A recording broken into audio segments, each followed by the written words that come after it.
To Michael's Corner, I think we're going to call it now, and take a look at what you've been analysing over the last few hours for us, Michael. It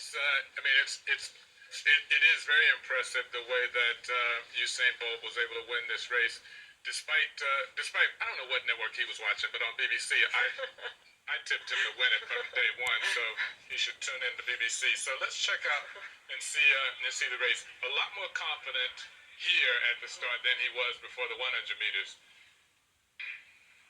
He gets a cracking start and just really works this turn beautifully.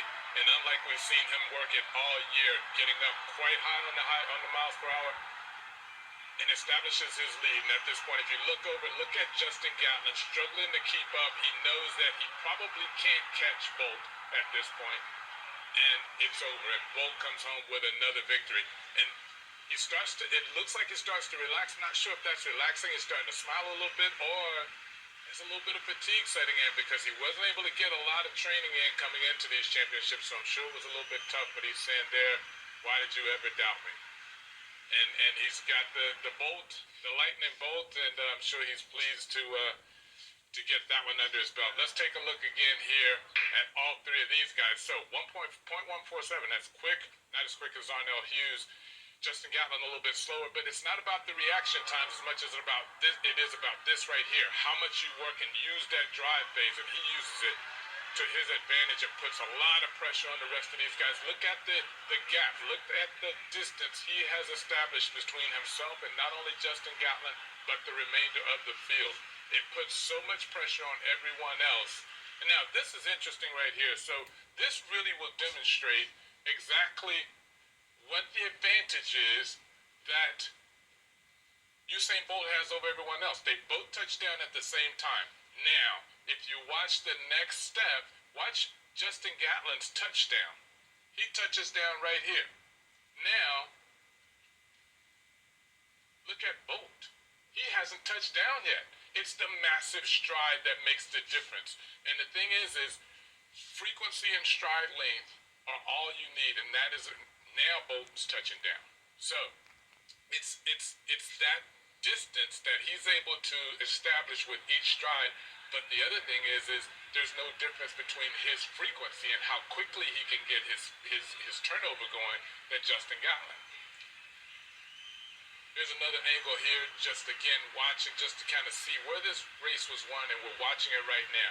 At 100 meters, this race is over because Bolt came in with a beautiful strategy, which was, I'm going to get all of the work done in 100 meters around the bend, and I'm going to challenge everyone else in this race, most importantly Justin Gatlin, to come get me. This is the gap that he has established. Gatlin is within contact, within reach. We see how much distance he has to catch up and pick up, but on the best there has ever been, Usain Bolt. Bolt just maintaining his stride, maintaining his form. Gatlin is struggling, trying to come get him, but it just does not work. Bolt gets to the finish line first, right here, with the same exact distance, maybe a little bit more, but slightly more than Gatlin. So all of the work was done in that first 100 meters. Beautiful strategy, well executed.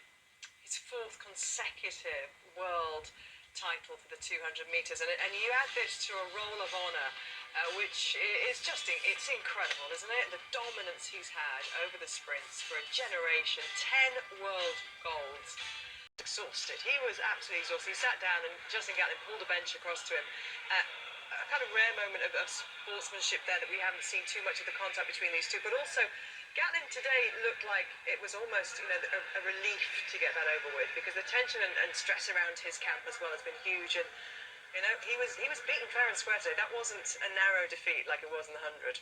Well, I think the difference was Gatlin knew that he gave that race away in the 100, and he was very upset with himself having made that mistake. He knew here he ran the best race he could, and Bolt just beat him fair and square and just had a better race. Well, Gatlin couldn't take him out, but this man did. Extraordinary scenes afterwards, and he was lapping up, as you would, the amazing attention, the amazing atmosphere, and a cameraman on a Segway had a bit of a driving accident. That angle's bad, but this angle here, Michael, he's actually holding on to his leg here, and no wonder. This could have been a lot worse. It could have been a lot worse. I'm wondering why they're attending to the cameraman as opposed to attending to Bolt, but it could have been a lot worse. Now you see it there. I mean, it just took him out.